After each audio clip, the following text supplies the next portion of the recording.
We as the American people and us as a people-powered campaign, we are all very much under the gun right now and under threat from the policies of the Democratic Party, as well as the Republicans, but the Democrats are not exempt from this. They are actually leading the assault on our democracy here. I think they need to be renamed. They're not the Democratic Party, they are the anti-Democratic Party.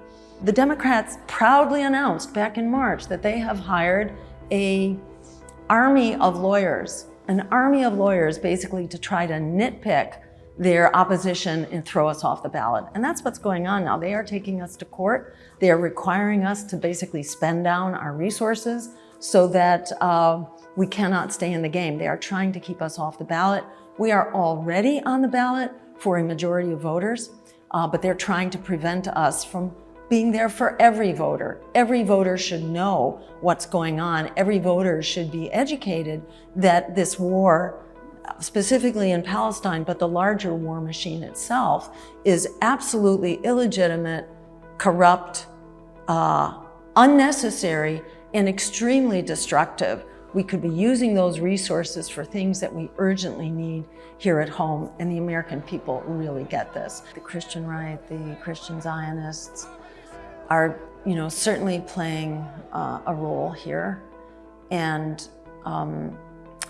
in the same way that AIPAC is also playing a role, I presume that a lot of the financial support from the Christian Zionist movement is also flowing through AIPAC.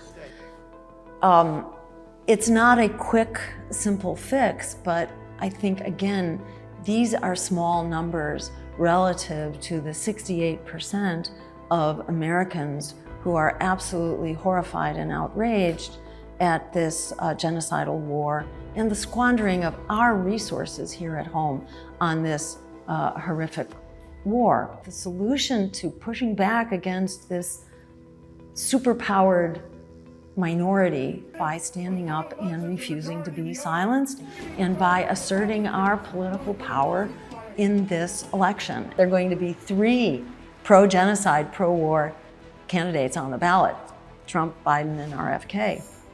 They will be on the ballot across the country.